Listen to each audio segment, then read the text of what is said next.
And we are recording. Good morning, everyone. This is the Alameda Chamber Economic and Government Affairs Committee.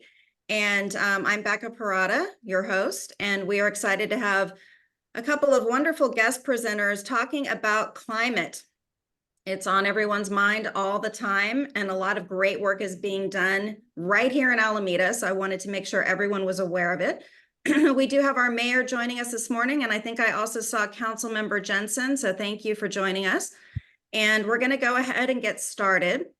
I'm going to introduce Jonathan DeLong first. He is the founder and CEO of REAP Climate Center in Alameda.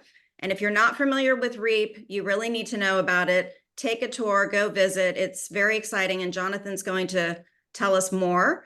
And you're going to share your screen now, right, Jonathan? I am. Yeah. Well, I'll just give a quick hello first. Thanks for having me. It's lovely to be here. I know many of you, but I think many of you I don't. So this is a nice introduction. I'm just going to go ahead and jump right into it and share my screen. What I've prepared for you today is really a combination of a few different presentations that I often share places, and I really crafted the conversation specifically for this meeting. So first of all, I'm trying to share a presentation, and I want to see if you all can see it. Are you seeing a presentation? Yep. Awesome. So I would be on a title screen right now with some gears. Nonetheless, it's really great to be here among my fellow Alamedans, and I thought I would start off perhaps with just like a little bit of controversy. Should there be an I in Alamedans? I know people are going to really dig in on this one. I figure climate's controversial enough. I wanted to start out with this one. But either way, it's nice to be amongst my peers, amongst this community. And I'll tell you a little bit about myself, just to give you some context. I'll tell you a little bit about the REAP Climate Center, and then I'm going to zoom way out really into a global context and talk about climate change risk, opportunity, and a little bit about my perspective and what it means for an island, in our island. These topics could go on for days, so I'm going to really just fly through and touch on the surface. If anyone has questions afterwards or wants to get in touch with me, you can find me on LinkedIn. That's always the best way to get me. But also come by the REAP Climate Center for a tour sometime. We'd be happy to have you. So who am I, right? I'm the executive director and co-founder of the REAP Climate Center. I also wear a lot of other hats. I'm a glutton for punishment or an overachiever. I don't know which it is. But I'm also a county supervisor appointee on the Alameda County Workforce Development Board. I'm on the EPA and the Navy Restoration Advisory Board for the cleanup out at the former Naval Air Station out of the base. I'm on the Oakland Alameda Adaptation Committee with Danielle, who's here on the phone today. We do sea level rise mitigation for the Bay, Estuary, San Leandro Bay. And then I'm also on the Alameda Municipal Urban Forestry Planning Group. I had the honor last month of being the biodiversity facilitator at the MIT Sustainability Summit in Boston. I've given a TED Talk on soil and climate related to carbon and other things. I've got a certificate from the UC Berkeley Law School in sustainable capitalism. I'm currently enrolled in the Harvard Business School for Sustainable Business Strategies. And then I've got a really broad background. I've done work in tech and policy and land use. I used to be on the board of directors of the Affordable Housing Association of California, Nevada, and Hawaii. I do try to squeeze some fun in. I live on a beautiful sailboat. I'm a U.S. Coast Guard Master Mariner. I've gone to a bunch of racing schools for driving. I've been to a bunch of cooking schools. So there's a lot of stuff. Either way, lifelong learner. And again, maybe a glutton for punishment. But so, some of you on the phone or on the meeting have heard of the REAP Center, but some of you haven't. And in some ways, that's kind of on purpose. When we started our nonprofit back in 2020, we told ourselves, well, first of all, we weren't really talking to anybody because it was 2020, but we thought, hey, let's provide value before we ask anyone for anything. Let's actually just do things for the community, do some cleanup, do some outreach, support some kids, support some adults. And this project, quite frankly, it's amazing, but also, it's gone away from us a little bit. It's grown real far, real fast. To say out loud that we have 34 staff, about 50 if you count paid interns, that's kind of nuts. 4,500 visitors to date. And who are we? What are we doing? Our mission is to increase climate change mitigation by providing ecological experiences and climate jobs. At the end of the day, we're trying to get people working on behalf of nature. We'll talk a little bit later about the different approaches to climate change mitigation and what opportunities that creates. But at the end of the day, we're trying to balance systems out, really, and we're trying to provide community experiences in doing so. So the REAP Climate Center's engagement model really sits on 3 tiers. We focus on, volunteering opportunities. And again, I always know when the end of the school year is coming because we end up with a whole bunch of high schoolers coming down the driveway, begging to see if they can do, 14-hour days to get their hours they didn't get. But we also do corporate philanthropic opportunities. We'll have, 100 people from Google out here sometimes doing work. Then we have workshops. We've also done some municipal outreach. So we've had the entire Department of the Environment for San Francisco come for a volunteer day. That was great, 70 of them. And so I thought that was a neat opportunity. And so we invited Danielle and her team and some folks from Public Works, and they came out and volunteered alongside the San Francisco Department of the Environment. That's cool. We're in the same ecosystem. We're solving the same problems, and many of them had never met before. So I was kind of giddy to be a part of that. The last tier is really our business model and what we're ultimately focusing on, and that's workforce development and training. Now, the first two we have for general public. Anyone can come and be a part of that. But for our workforce development training, we are only focusing for now, until we grow, on at-risk populations. And what I mean by that is, veterans, seniors, folks with disabilities, special needs, and vulnerable, at-risk and marginalized communities. And so that's a pretty broad swath of it. But, we've got contracts with Department of Labor, Department of Rehab, OSHA, Native American Health Center. We're bringing out here seniors through Self-Help for the Elderly. We've got kids coming here from Phillips Academy, getting job training through the Department of Rehab. So it's pretty comprehensive. I'm a systems guy. I like to solve systems problems in those ways. This is just a glance from our Instagram page. But I wanted to show this, and by the way, it just so happened that the screen lined up. You know how you can't always control how Instagram lays your stuff out. It's just kind of chronological. And this is an opportunity to talk about another approach that we have here. Again, it's a half-mile long campus. We approach nature as infrastructure, and we support organizations and entities that are deploying nature as infrastructure. So in addition to helping all the people we just talked about on that last screen, we also give space for free to third-party organizations that are expert in these spaces, right? So the Wild Oyster Project is based out of here. Bay Beehives is based out of here. Pacific Coast Community Services, that's been doing workforce training and placement for 27 years, is based out of here. The neat thing with them is, I like helping the Wild Oyster Project, but they're kind of on the nose, right? They're all about the climate work. They're going to do that climate work regardless because of their mandate. But Pacific Coast Community Services, great organization. They've been placing people in jobs that for us aren't really mission aligned, right? Call centers, warehouses, mailrooms, really good stuff, right? They've got the single largest contract for placing disabled workers in IRS mailrooms up and down the state. But we're helping them pivot into climate job placement.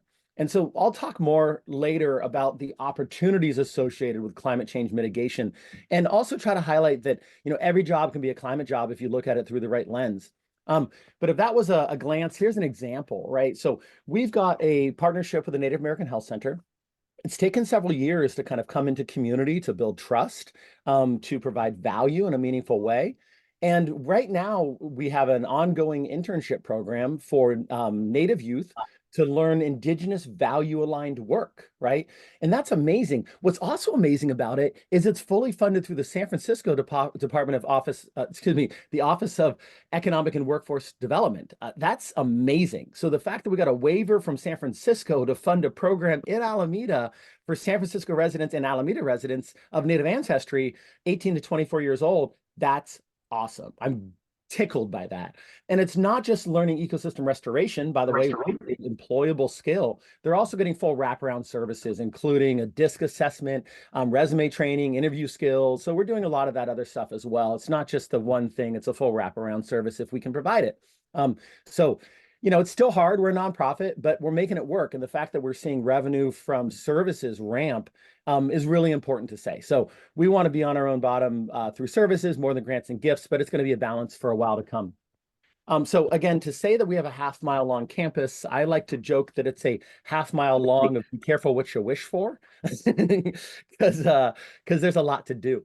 When we first came to this land, and it's probably hard to see up in this top left of this map is where the Posey Tube Tunnel top is. So we go for the Alameda folks here, and it's nice to talk to you all because I'm often talking in a global context where no one knows what I'm talking about in this regard. But we go from Sherwin-Williams Paints at the Marina Village Shopping Center all the way down to the other end at the new extra space storage. So we're a half-mile long stretch of land running parallel to the Posey Tube Tunnel entrance. We have a north campus and a south campus. We're about 35% done in, building things out, but it'll be a little bit like painting the Golden Gate Bridge, I suspect. We'll get to one end and we'll start again at the other. And we're putting in a food forest. We're building out regenerative labs and exhibits, community farm areas, a maker space. We've got beehives and all sorts of other things. Everything here is meant to fit into our workforce development mission and context. And so that while we are shaping this land, and by the way, when we first got here, this land was somewhat unpassable. It was a big dump site. It had been an encampment for our unhoused neighbors some years before, and it still bore some of those scars. And so we, came here for the ecological and workforce things, but we ended up doing a lot of community outreach and building in the beginning, and just a lot of cleaning of the spaces. So come take a tour. I won't dwell on this too much. We do have weekly open houses and volunteer hours. Again, I'm not here to pitch it, but I can't help myself. So please do come by and check it out. We keep the gates open every day from essentially sunrise to sunset. We leave it open for dog walkers and neighbors. The objective is really to take this railroad land, and again, it's still owned by Union Pacific. We're working on buying it, but it's a long shot. But we try to keep it open for community no matter what if they want to walk on through. We'll probably ask you to sign a waiver. But we're proud of what we've done in this relatively short period of time. It's been a wild ride, but something seems to be working. This is a snapshot. Go to our website and check out all of our endorsements. There's a lot of them, and we're getting some attention, right? I just hosted Sunday. One of the senior directors from the World Resources Institute came out here from DC to take a look at what we're doing. And they've been endorsing us into some pretty big opportunities for funding and partnerships. And so, I want to say honestly, I think no one part of what we're doing is all that interesting. But when you start putting them all together in a systems way, it gets pretty interesting, and it's getting a lot of attention. So I'm real proud of that. I'm also exhausted, but it's it's a little of each. It's hard making something from nothing. And so, if you want to get in touch, you can scan this QR code. I will go ahead and share this presentation so it can be sent out to participants. But I raced through all of this because I wanted to get to what's next. But again, if you want to dive into what we're doing, we've got these 3 documents you can find linked in this QR code. The annual report is also a retrospective. It really tells the path of our from our inception, what we've done. And then the vision document, my team internally likes to joke. It's 30 pages long, and we say it's a manifesto disguised as a white paper. But it's really a comprehensive plan of what we're doing. Our objective is to be real transparent with how we're trying to serve community. And we also want to be transparent so other people can find on-roads to get involved. Because again, there's a lot of opportunity in climate change mitigation, and we want to call people in. So that being said, taking a breath and shifting mindset, right? If we were at a community level for a lot of the stuff I was just talking about, what is the global context? And this is kind of where I find myself at a policy level a lot, talking about these next things, right? This project fits a lot of things. And I'm here today to talk to you about some of the opportunities. I want to talk to you, this audience specifically. Climate risk is business risk. Right? There's nothing political about it, right? We're trying to figure out, risk-adjusted returns. We're trying to normalize things that aren't normal, right? Most business opportunities are built on predictability, whether it's weather predictability, whether it's logistics, whether it's systems uptimes, whether it's price of power, right? And so this is something that affects all of us as business owners, as municipalities. And so, a lot of this is, pretty high level, straightforward, but these are all things to think about. But I think I want to change the lens, because a lot of people hear climate risk and it's like, oh my gosh, climate risk. Oh no, what do we do? Well, the other side of that coin is climate risk mitigation is opportunity. It's jobs, it's finance, right? It's a chance to improve our infrastructure. It's a chance to maybe, unwrite some systemic wrongs that have been written along the way. We can rebalance and we can reshift, power in an equitable way. And again, we can end up with something looking better on the other side of it if we put our heads together in the right way. And I like to focus there because otherwise it can get a little depressing. So some of these opportunities, and again, these are just a snapshot. Again, there's a lot of different ways to look at it. But you can probably find some element from all of your businesses, or if you're looking through a municipal or a state lens on this call, opportunities that sit within here. And these are opportunities for jobs, and it's going to be a lot of money over the next 20, 30 years that are going to need to flow into this island, right? And so let's think about that for how do we transform our businesses to be ready to receive that so that we can grow in a responsible way, that so we can capture those opportunities along the way. And again, if I do anything today on this call, it's hopefully to shift some of your mindset towards that thinking, right? So for the last, 30 years, climate change mitigation has largely been done through the lens of electrification, right? That's batteries, it's EVs, it's cooktops. And that's great. I'm not mad at people doing that work. I think we want to be real careful not to shift the balance of power from one extractive industry, oil and gas, to another extractive industry, mining. So we have to do this responsibly. And I like that electrification is going on. But the other side of that, if there's a hedge, if you will, if you want to think about it through, finance, the hedge for climate change mitigation is biodiversity. Nature is infrastructure, right? Just kind of let that sit for a second. Nature is infrastructure. It's already sized to the scale of our problems. It's been QA'd and tested over millennia. And so if we embrace nature in various ways in partnership with electrification endeavors, we really have a better suite of, I guess I would say, tools to address climate change mitigation. And again, that's urban forests to cool overheated underserved populations. It's oyster reefs to mitigate storm surge and sea level rise, and a whole host of other things, right? There's work going on, out of the base right now where bacteria is being used to break down solvent bonds to render harmful materials inert so it can be absorbed back into the earth. That's cool. That's nature, right? And so the old model used to be, hey, put that bad stuff on a train and send it somewhere else and poison someone else's water supply. And so really rethinking what are the tools that are already sized to our problems. And then if you look at it from a business perspective, seem to have frozen here. Oh no, my screens are not advancing. Can you all still hear me? Maybe a hand if you still hear me. Yes, we can. All right. Well, I don't know what to do. But I will talk about what's on the next screen while I go ahead and try and troubleshoot this problem. Now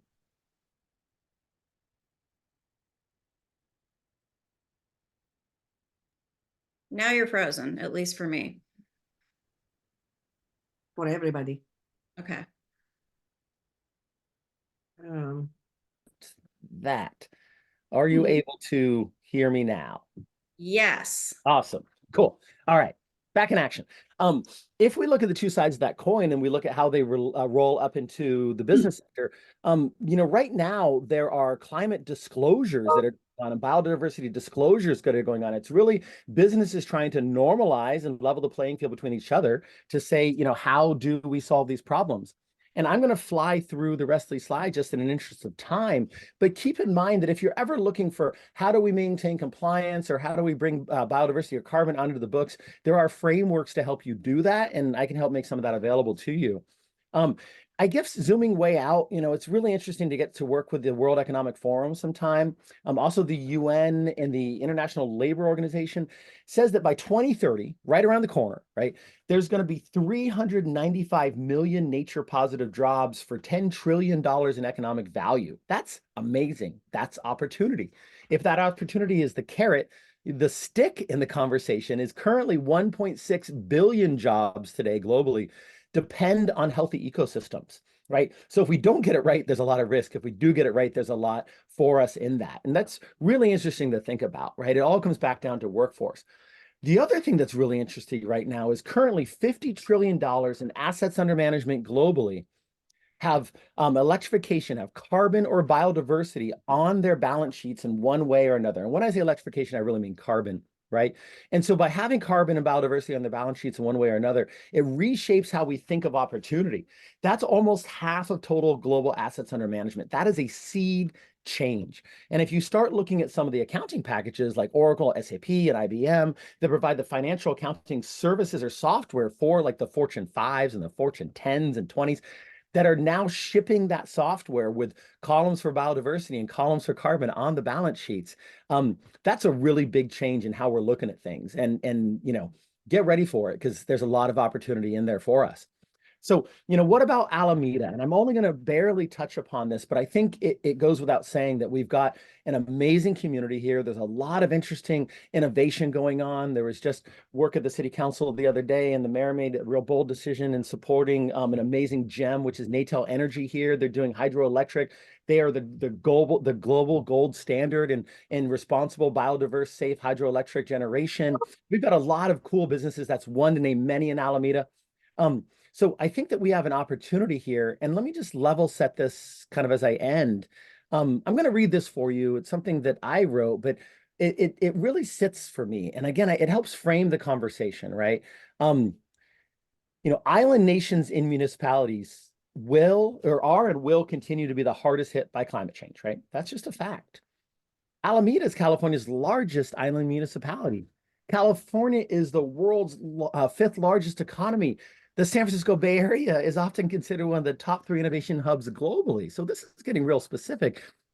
Alameda is unique among global islands in that we are at great risk, but also while our region has benefited from some of the systemic causes of climate change, and that's different from many islands. They haven't had that benefit. So I think right now, and we're doing this, by the way, Alameda has this opportunity, perhaps an obligation to take a leadership role in solving these challenges. And there is considerable upside in embracing this path, economic and social justice upsides. There's kind of something for everyone in this, right?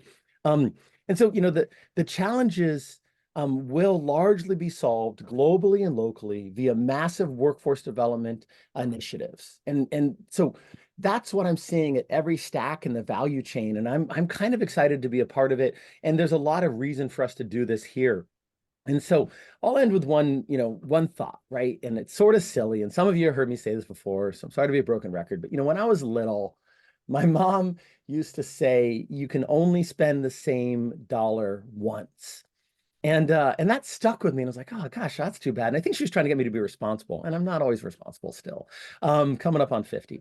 But the neat thing with this is social, racial, and environmental justice really are a single conversation. There's a lot of intersectionality that occurs as we're trying to solve for climate change. What that means is we can spend the same dollar 3 times if we spend it wisely.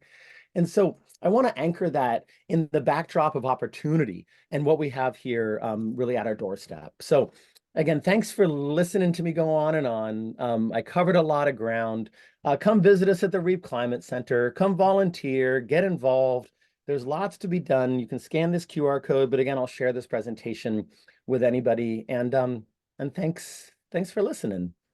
Thank you, Jonathan. And it sounds like your mom is a very wise woman, and she did a good job.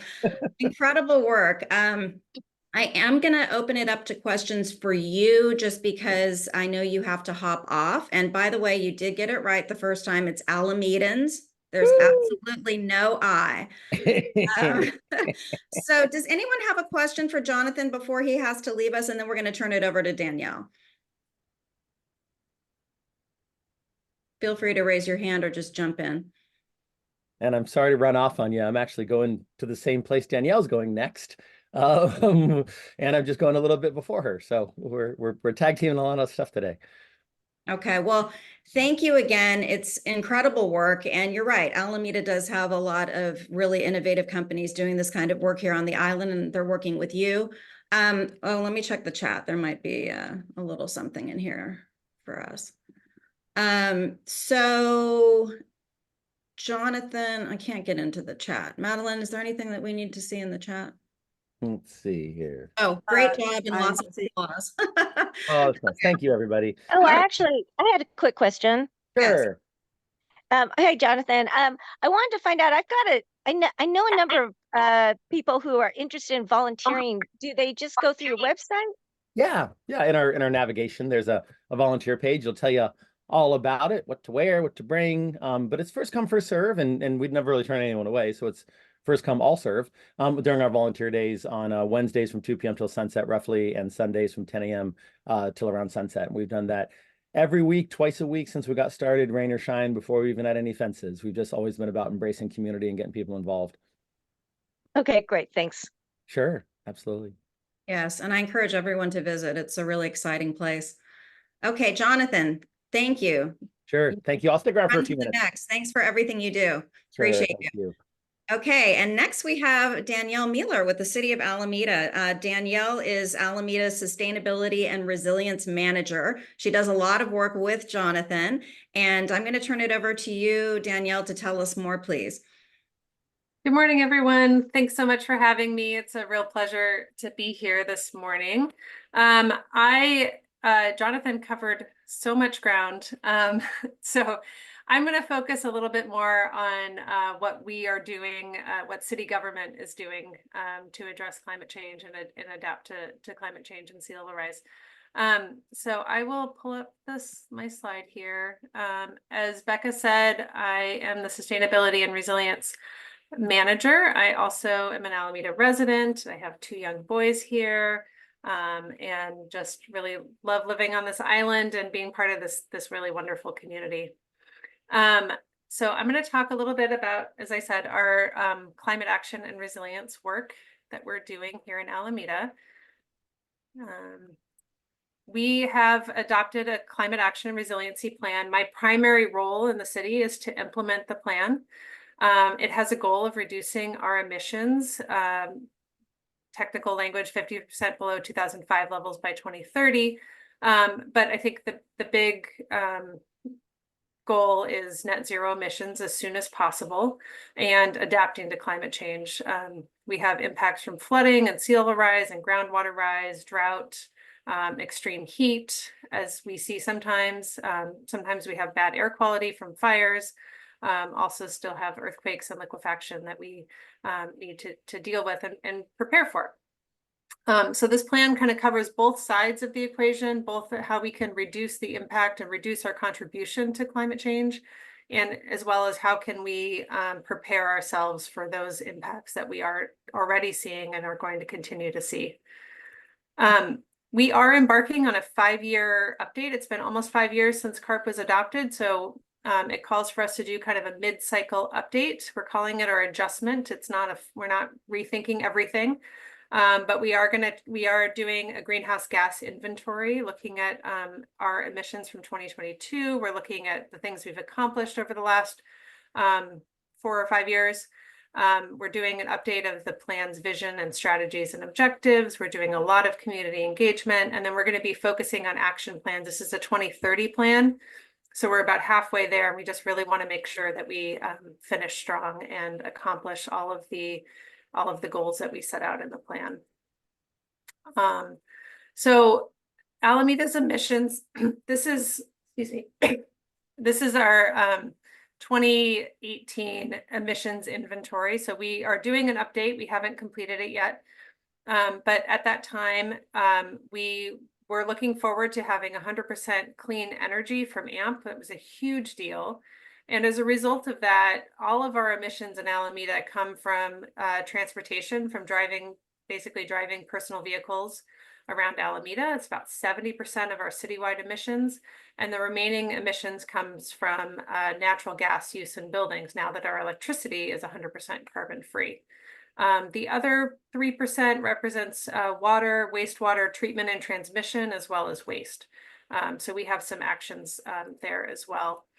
But the big framework of CARP, of our Climate Action Resiliency Plan, and how we're going to achieve reductions of those emissions that I just showed you, is through clean transportation, clean buildings, sequestering carbon and urban greening, reducing waste, and then of course adapting to the impacts of climate change, all with a social equity lens and trying to ensure that the actions that we take here in Alameda don't harm, but actually benefit those populations that are most impacted by climate change. So I'm going to talk a little bit about kind of the greenhouse gas reduction efforts that we're doing, and then I'll talk a little bit about sea level rise in particular. We're doing a lot in that front, as Jonathan alluded to. So in clean buildings, our main push is switching from gas-powered appliances to electric appliances. A number of benefits, including improving our indoor air quality. They are safer appliances, both from like a safety at home risk, as well as impacts after, for example, an earthquake. They reduce your energy costs and are highly energy efficient, much more so than the older generation of electric appliances. And of course, we like that they reduce greenhouse gas emissions, and they also reduce outdoor air pollution. We had a really successful Alameda Home Electrification Fair earlier this year. It was our first one. We held it at the Faction Brewing. We had several hundred participants, some really great vendors that came out and showed off their appliances, talked about rebates that are available. So that's an event that we hope to do annually. It was a huge success. There's a lot of rebates that are out there right now. These are showing just ones for residential appliances, but there's a number that are available for businesses and commercial as well. And a bunch of different kind of organizations. There's so much happening in this space, from the Inflation Reduction Act, from California, state of California, our regional governments at Bayron, and then locally at Alameda Municipal Power. If you go to switcheson.org, they have all of this kind of in one place, and keep it very up to date in terms of what are all the rebates that are available, as well as tax credits that are available. Really making electrification more affordable than it's ever been. And just a really great opportunity right now, as you know, appliances begin to wear out and ready to be replaced, or if you're doing remodels or additions in homes or buildings. It's a really great opportunity to take advantage of those benefits. I switched recently to a heat pump water heater in my home, and it's just been a really great investment. It dehumidifies and cools my basement, which is a really nice co-benefit. It pulls the heat out of the air, is the way the heat pump work, and as a byproduct, there's condensation. So I actually have that condensation going to a little bucket in my home, and I water my plants with it. It's been a really super efficient, great appliance in our home. Moving on to transportation. You know, as you know, our first goal in Alameda is to really focus on shifting out of driving vehicles to walking, biking, and transit. Last year, the city of Alameda constructed almost 3 miles of new bikeway in 2023. So we now have 57 miles of bikeways in Alameda. We're working on, completing the Cross Alameda Trail. You've probably seen the Clement Avenue construction project and the bike trail. Working on trail connectors in Gene Sweeney Park, making safety and maintenance upgrades to make walking and biking safer and more comfortable. And doing many transportation corridor upgrades. We also have the water shuttle coming this summer, which is really exciting. And I just wanted to highlight the Alameda Free Bus Program, shown down here at the bottom, which provides low-income seniors and people with disabilities with unlimited free rides on AC Transit. And last year, there were 800 residents that took 164,000 rides on AC Transit through this program. So just a really incredible success. It's been really exciting to see that. And then for those vehicles or those trips that we can't take by walking, biking, or transit, we are encouraging EV adoption. We've seen a really pretty steep trend of EV adoption here in Alameda. We're up to, I think, 6.8% of all vehicles registered in the city of Alameda are electric clean air vehicles. And that trend is, we're having more electric vehicles even as we're having fewer gas-powered vehicles or fewer vehicles overall. Since 2017, it's been a really steep climb, and AMP is partly supporting that effort with rebates for used electric vehicles, as well as for e-bikes. And we have, these are showing where we have public charging ports, EV chargers around Alameda. We just installed some new chargers at Seaplane Lagoon Ferry. AMP has a number of rebates as well for EV chargers, either residential or commercial. And multifamily, also a multifamily technical assistance program that is launched recently. And I'm so glad John Green is here. He can answer all of your questions about those programs that I won't be able to answer. But we as a city are also looking to encourage and develop more public EV charging options, especially for those residents who don't have access to charging at their homes or businesses. So looking at the city's public parking lots that are, city-owned public parking lots, as well as possibly some curbside locations.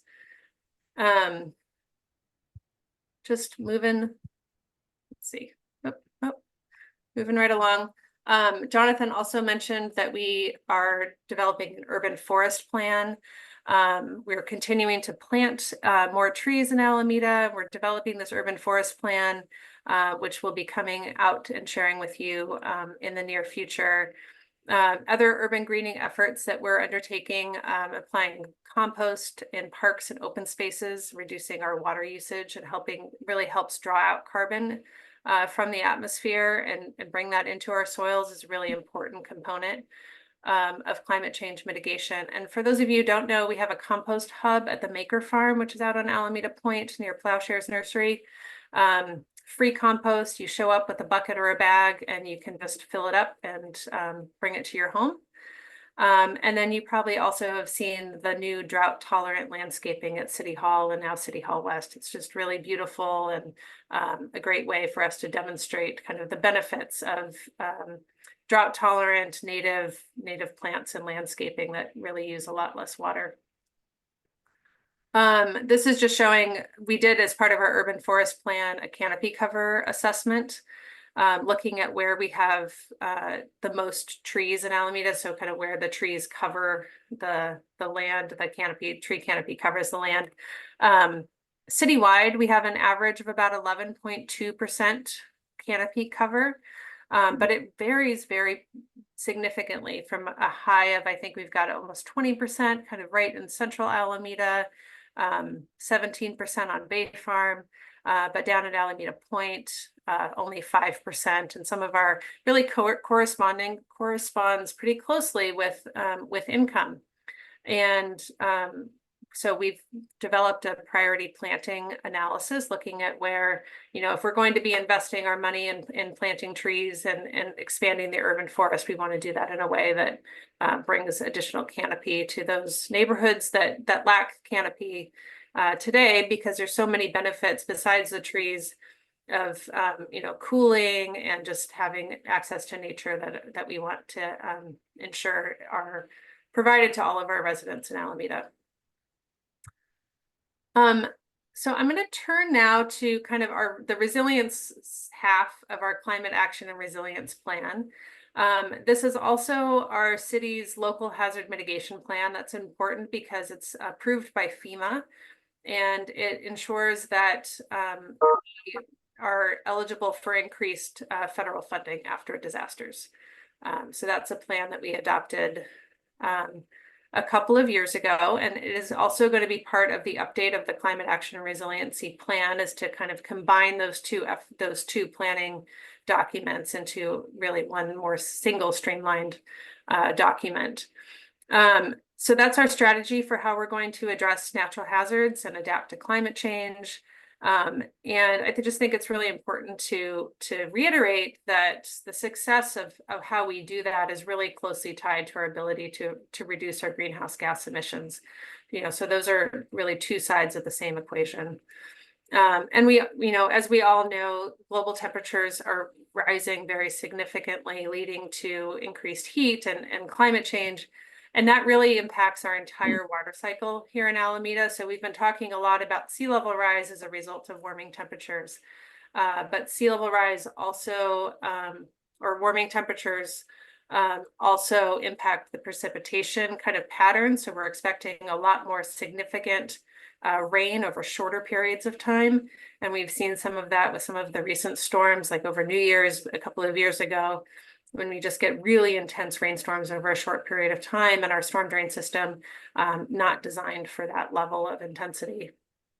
That also, we also with sea level rise have rising groundwater here in Alameda, and many of us have seen that. If you have basements or sump pumps, you may be pumping more water out of your basement than you used to, and I'm seeing that in my neighborhood for sure. And then liquefaction from earthquakes. So really the risk we have, the low-lying areas near the bay shore built on fill are really at most significant risks from these issues. So this is just showing a map of sea level rise. And again, it does correlate pretty closely with those low-lying areas of fill. So this is showing about 2 feet of sea level rise on top of a 100-year storm, which is projected around 2080. If we are on the current trajectory that we're on, and again, we have the ability to change the trajectory, not only with what we do in Alameda, that's really a global effort, but we certainly can contribute to that effort. And then we're planning for about 5 feet by 2100.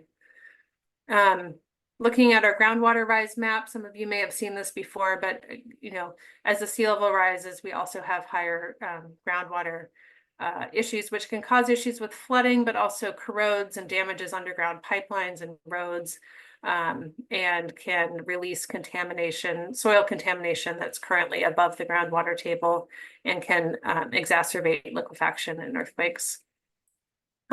So to address these issues, the city of Alameda a couple of years ago formed the Oakland Alameda Adaptation Committee to coordinate across our entire subregion, the Oakland and Alameda area, understanding that what we do here in Alameda will have impacts to our neighbors and vice versa. And we're really part of the same kind of system. So we wanted to work together with our neighbors, and we've been coordinating around our adaptation projects that have multiple benefits. We want to protect and restore our water quality and our habitat, recreation, improve community resilience. And our membership includes a number of community agencies, state, federal, local agencies, as well as community partners. And this is just showing the steering committee. So we have an even larger group of members that attend our quarterly meetings. And as Jonathan mentioned, we have one of those quarterly meetings later this morning that I'm going to be running off to after this. But we have on our steering committee these agency partners. We also have paid community partners, and we're really pleased to be able to provide funding to these community partners who are leading our engagement and outreach efforts through their local neighborhood and stakeholder groups. We have 3 funded projects that the city of Alameda has received funding for on behalf of Oak. It's about $3.4 million in funds that are allowing us to advance 3 projects. One is a sub-regional long-term adaptation plan for the entire shoreline. So we're going to be looking out to 2100 for that entire length of shoreline, but we also have some short-term needs. So we have an Oakland Alameda Estuary Adaptation Project, which is near the Posey Webster Tubes, and a Bay Farm Island Adaptation Project. I'll talk more about all those 3 projects quickly.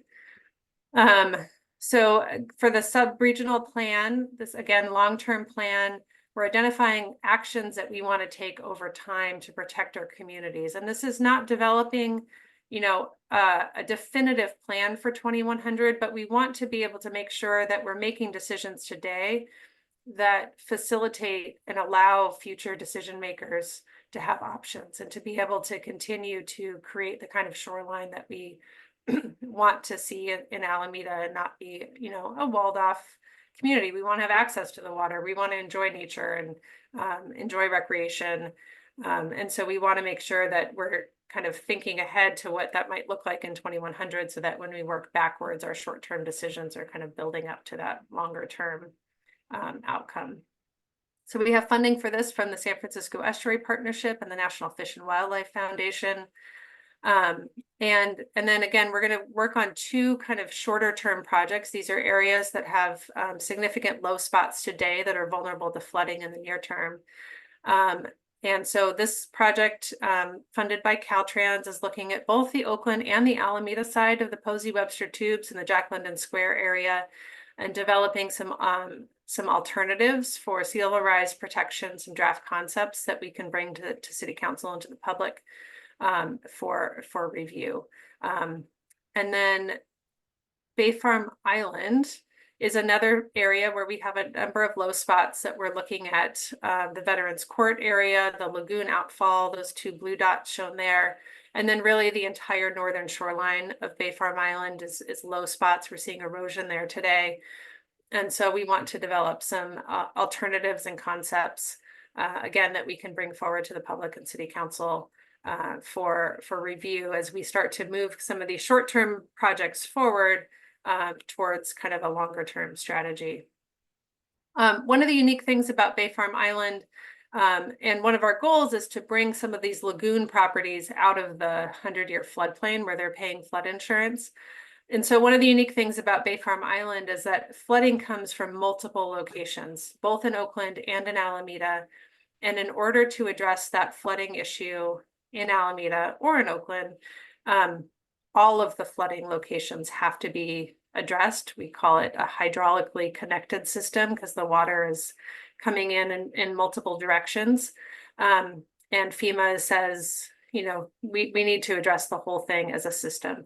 So through Oak, we're partnering with the Port of Oakland and the airport, Caltrans, Doolittle Drive is Caltrans property, East Bay Regional Parks, which manages the MLK shoreline, as well as the city of Oakland and the city of Alameda, to develop kind of a concept for that entire Oakland and Alameda kind of Bay Farm Island area.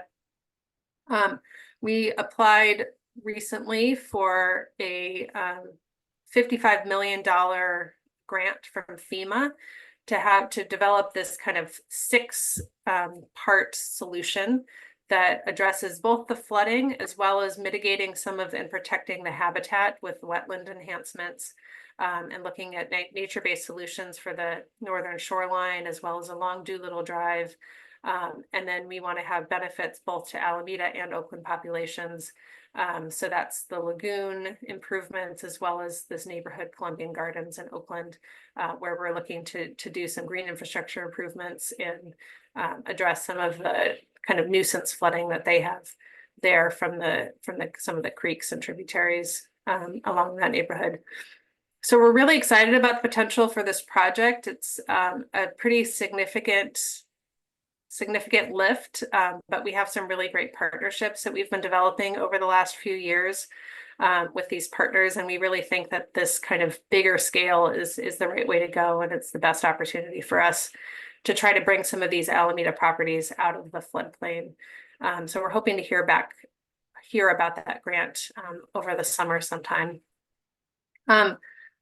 We are doing a lot of outreach. There was a workshop on May 20th where we talked about climate science and adaptation concepts, kind of big picture overview workshop. We have the slides for that up on our website if you're interested in seeing it. It was covered a lot of ground in that workshop.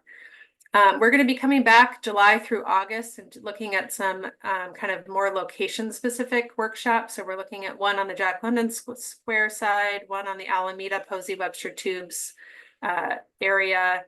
That one will probably be held at REAP, one on Bay Farm, and kind of digging into the concepts and the specific designs for those areas. So there'll be more information coming out about those soon. We haven't finalized dates or anything, but we do have an Oak Adapt website, and you can sign up there to stay in touch. And we have calendars. We're also doing lots of pop-up events. We have our community partners. I mentioned our paid community partners that are going out to lots of community events and meetings and just trying to get the word out there and share what we're doing with the community. And then other ways you can stay involved. On June 25th, we're having a workshop. This is going to be kind of a threefer. We're going to be covering the Climate Action and Resiliency Plan. The Zero Waste Plan is being updated, as well as the Hazard Mitigation Plan. So we're going to kind of cover all of those in one community workshop on June 25th, 6 p.m. in the main library.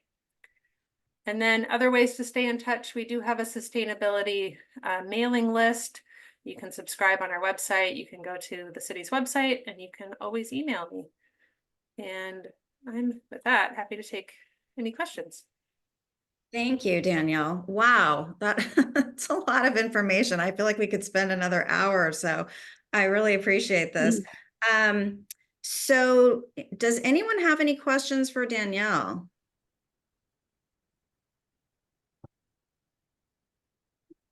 Danielle. Yeah, this is. Oh, I'm sorry. Oh, I was gonna say, hi, I'm Jennifer from the sewing room. I just want to know what the city is doing to really get this information out to businesses and get people in the community involved. Because I think we need a huge restart from COVID as far as like people's involvement and investment into sustainable practices. Yeah, that's great. Thanks for that question. I'm working with Madeline and trying to use the chamber as much as possible to get information out for our climate action plan. We did a series of stakeholder workshop or stakeholder meetings. We had one with the businesses that Madeline hosted at her facility. We had another one with community-based organizations, and we actually had a really great youth one. And then we did one with housing-based organizations, and we've really hoping to kind of use those networks to get information out.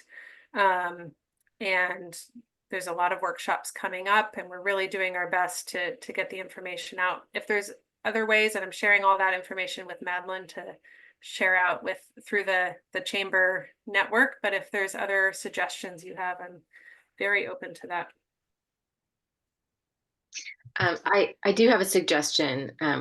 We're still struggling with actual correct recycling in the downtown area. I feel like people just sort of gave up on doing that in the pandemic, and I would love to see some like big advertising campaigns that or some sort of outreach with the community to help re-educate them on what goes in what bins.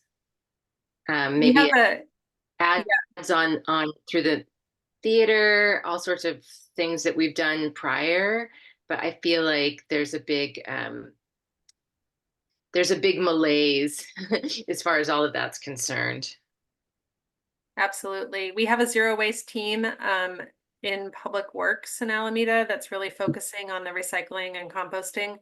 And they are doing a zero waste plan update. So that's going to be part of the workshop. They're a little bit sort of at the very early stages. So I expect that information is going to be coming out more towards the fall and end of summer.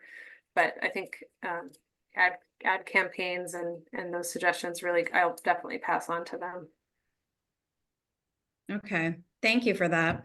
I want to acknowledge that Council Member Herrera Spencer has joined us, and I'm going to go to you next, but I think John Hahn had his hand up first. John, did you have a question or a comment?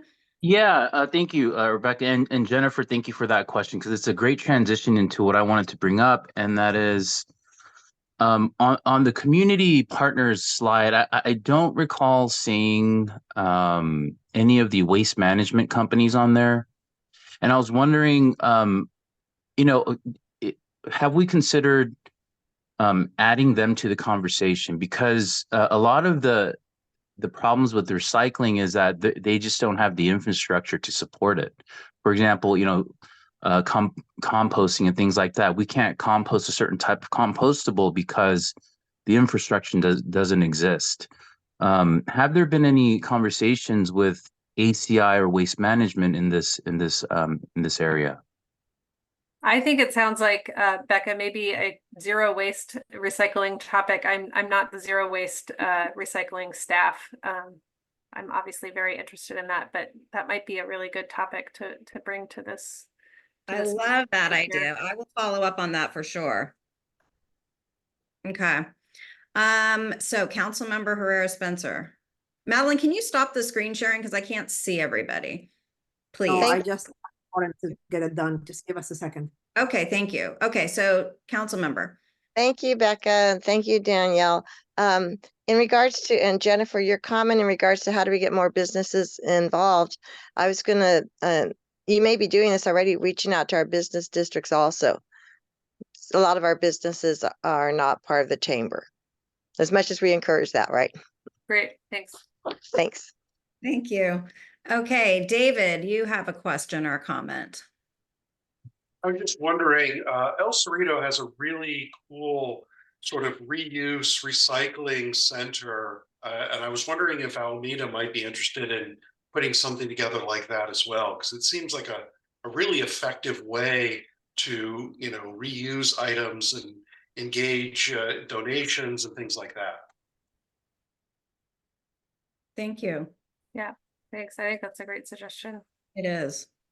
Okay, we are definitely going to plan a zero waste update coming soon. Okay, any other questions for Danielle? We do have some other updates to get to unless there are more questions, or you can contact her directly. Danielle, thank you so much. This was very newsy and Thank really you. appreciate all the updates. Great to be here. I have a quick question if I could. Oh, yes. Thanks so much. My name is Ella Rosenblum. I'm a resident of Alameda, and this is my first engagement with the city on this topic, which means a lot to myself and my family and our community. I'm really happy to be here. A quick question on water testing in Alameda, which might be beyond your scope, Danielle, but maybe you can point me in the right direction. I've been reading a lot about PFAS contamination in water, and I was wondering, does the city test for that currently in our water supply? Obviously, this is an issue related to waste and everything else. So I was just curious about where I might be able to find more information on that. Thanks so much. Yeah, great question. Our water is supplied by East Bay Mud, so they're responsible for the testing and water quality of our drinking supply. I know that we have, and I believe I've seen recently some PFAS report from East Bay Mud, which showed, we have really excellent water straight out of the Sierra Nevadas to our faucets. So we have, super high clean water, but I think that East Bay Mud does have the reporting and the details of those numbers on their website. Thank you, Danielle. Thank you. And thanks for joining, Ella. Okay, so Lois, you said you don't have any updates today, but I'm going to check in with the mayor and see if you have a quick city update for us, please. Yeah, I'll do a quick city update. Thank you so much to the chamber for organizing this. It was so informative. Jonathan and Danielle, I know Jonathan's left. You were both amazing. By the way, Danielle is very humble. That 30+ member consortium, the Oakland Alameda Adaptation Committee, she started it because we realized that the things we do to adapt to and address and protect ourselves from climate change, sea level rise could have negative impacts on our neighbors. So it's much better on all levels to work collaboratively. So kudos to that. And along those lines, related, I hope you've heard by now that the city of Alameda is planning an aquatic center to be built at Gene Sweeney Open Space Park. And there is a survey that you can access on the city's website. It's open until this Friday. So please, if you haven't already shared your opinions about what you'd like to see at the Aquatic Center, go to the city's website, find the survey, submit your comments electronically.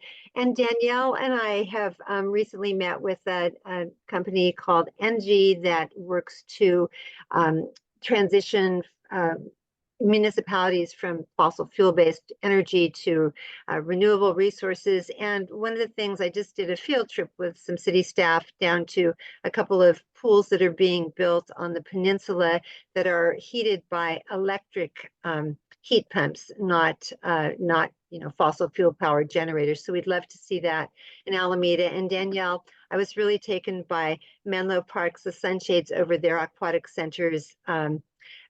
Parking in the parking lot are photovoltaic panels that are then generating electricity for EV chargers. So, and I see Alan Ty from from the Planning, Building, Transportation Director on the call. So keep that in mind. There's a lot of things we can do. But anyway, thank you so much, Chamber, for this wonderful opportunity to learn more about what we're doing to be a more resilient island. Thanks, Becca. Thank you, Mayor. And it's exciting to see Alameda leading in this, really exciting. And Danielle, I meant to mention that the heat pump water heater, I'm going to follow up with you about that. I think that's something good to look into for my home as well. Okay, so we're going to turn it over super quick. Jen from Rhythmics Cultural Works has an update. Speaking of sea level rise and climate adaptation, they've got a cool exhibit going on. Hi, thank you so much, Becca. I'm Jennifer from Rhythmics Cultural Works, and we learned a lot today about what the city is doing to mitigate climate change. And one of the things we didn't talk about was how the arts can be involved in helping us to generate that climate action awareness, and maybe even utilizing the arts to learn how to do better recycling, things like that, ways we can be involved to help make a difference. So right now, Rhythmix is working on a year-long climate arts initiative called, our project is called Rising Seas, and it ties into a larger project in partnership with the city of Alameda that includes some projects by West End Arts and Radium. And that project is called Rising Tides. So sorry for the confusing names, but be on the lookout. This whole year, there's going to be arts projects by Rhythmix and Radium and West End Arts that deal with questions and issues of climate change. Right now, Rhythmix just opened an exhibit, our art exhibit called Rising Seas, which is in our K Gallery right now, featuring 10 different artists and their take on climate change. So you can come by and see the exhibit, but we're also going to be doing performances at different waterfront parks in Alameda this August, and then next year in 2025, April, June, and July. So you'll be able to learn about different waterfront locations in Alameda, get a global perspective from different cultural performing groups. We'll have some workshops. We're going to partner with the city and with Danielle, with Jonathan from REAP, we'll do some workshops on site so that people can learn what they can do to make a difference. If I can share my screen just super fast, so this can be really easy for everybody. If you go to our events page on our website, you can see all of everything that's going to come up. Best, easiest place to find out what's going on, the Rising Seas exhibits. We also obviously have other events happening, like this Saturday in the park, free concert, some workshops with our climate action artists, a new World Women in Jazz series. And then down here at the bottom, our main Rising Seas event, which will premiere with all the performance ensembles on August 24th. And of course, our annual fundraiser as well. But this is the best go-to place for all of the information. If you go to our main Rising Seas page, sorry about that. We have a series of great interviews that Bean has done, one with Danielle, one with Jonathan. We're releasing them kind of slowly over the up until August, but you can find out, you just scroll down the page and we've got some really great interviews here, so you can find out what climate action leaders in the area have to say about climate change and what's going on and what the city's doing. And okay, how do I stop my share? Down here. Okay.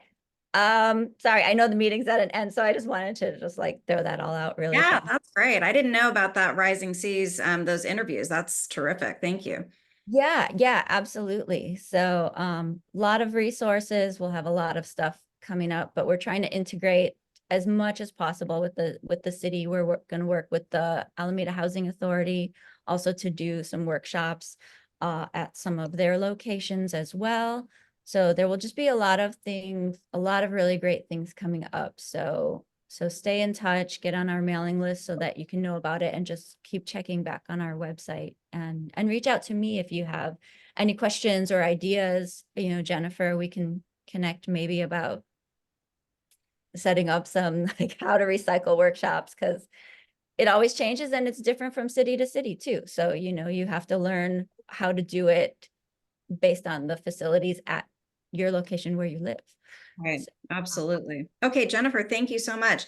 you. Elisa Glickman from WABA, or if you're still here, I see you. Do you have an update on the West End? I do. Hi, everyone. Hi. I'm very excited to announce that Sunday will be the first of our Best is West series, our free summer concerts in the Alfresco dining area off of Webster. So from 2 to 6:30, we'll have merchants and arts makers. And then from 4 to 6, we'll have a band called Pop Rocks, and everyone can dance and enjoy Father's Day on the West End. So I'm very excited about that. We'll also have our second concert after the 4th of July parade. And then our third concert will be on August 18th.